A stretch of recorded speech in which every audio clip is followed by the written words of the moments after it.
I remember there was a job announcement, was calling for any candidates who are interested in working with smallholders or farmers in protecting forests. Then that tagline, like, it was very intriguing, and then I googled, because I never heard TFT before that, so I googled, and then I found out that okay, this is an organization, and then I was like, there was values, and they were talking about working with between two different worlds, such as working in corporates and working with communities in the ground. So all that found like very unique for me, because at that time, although I've been in the NGO line, but this kind of values set a different perspective. Then it was like, okay, let's explore this opportunity. In my first few weeks in EF, my colleagues shared with me a concept and what to do in the field and what is the expectation out of the project from the buyers that are investing in the project.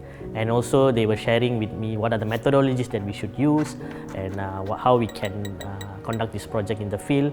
And all these expectations were compiled in a nice project document. And then with that reference, with few more new field members joining us in Sabah, so we started the project. But when we landed in Sabah, when we were in the field, when we were at the plantations, when I was in discussion with the plantation operators, things were a bit different from what I was expected from the briefing papers. So in my first few days of my discussions and engagement with the plantation operators, I still recall back in the evening where over a tea, so I had this, not to say heated argument, but it's very intense discussions with the plantation operators where they were challenging our approach and seeing whether are we really there to help people, will it really be impactful, will it be really feasible or workable. So that is one part of it, where it is not always everyone are in the same line with us, right? And then we also had our sessions with farmers. So when we go and meet farmers in their field, and we also had a group discussion with the farmers. So farmers have shared a lot of things with us, and they had a lot of expectation and the issues they face in the field, the challenges they face.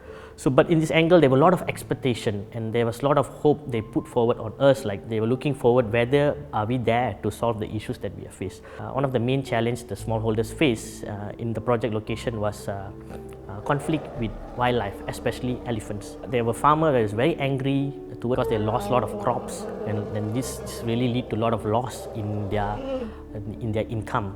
And then there was another farmer, a little bit of how we say, I still recall there were tears coming out and showing like there were loss of crops, so this is affecting my life, affecting my income, and the expectation that is coming from the community. At the same time, there are also some different views from other people that were also trying to see whether our approach is effective or not.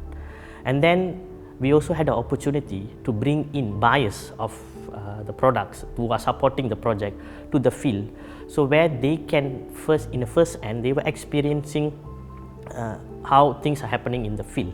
I recall a discussion that I had with a buyer in the field in Sabah.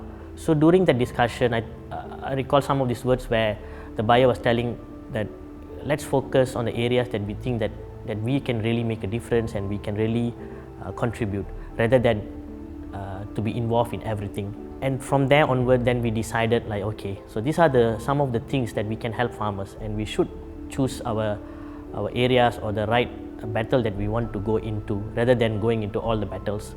So then we decided, okay, let's start a project around helping farmers to cope up with the conflict they have with elephants.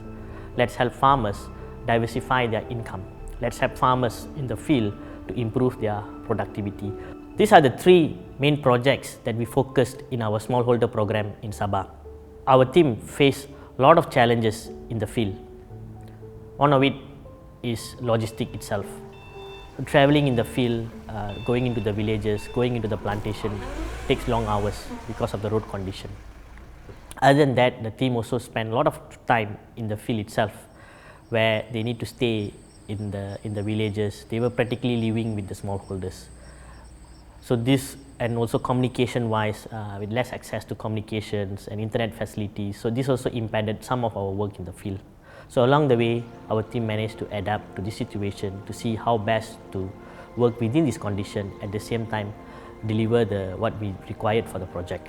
Looking back 9 years back and now, when we started the project, very less people know about Earthworm Foundation. in Sabah. Some had concerns, some had a lot of expectation of us. But now, after 9 years along this journey, so now people have known us better in the field. They have become more familiar to work with us. We have built trust with the communities. We have built trust with the stakeholders. We have now projects in the field that are bringing real change and benefit to the people. People are really benefiting. We have youths who have been facing challenges with elephants, where their crop are being lost. Now they are becoming guardians of protecting the elephant itself and also the crops. So this is leading to the benefit of the farmers. When I recall back the job announcement that I saw, it was telling that, are you interested to work with smallholders to protect forests? And after 9 years into this job with EF, actually I'm glad that what I read 9 years ago, it's already happened, it's happening.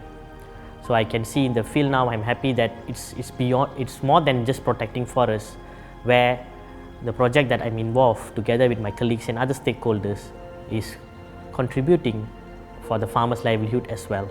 However, our journey will not stop here. From just working with 100 farmers, we have expanded to support thousands of farmers. By just collaborating with few stakeholders, now we have more stakeholders and more buyers are coming forward to support our program. So the journey continues for the benefit of people and nature.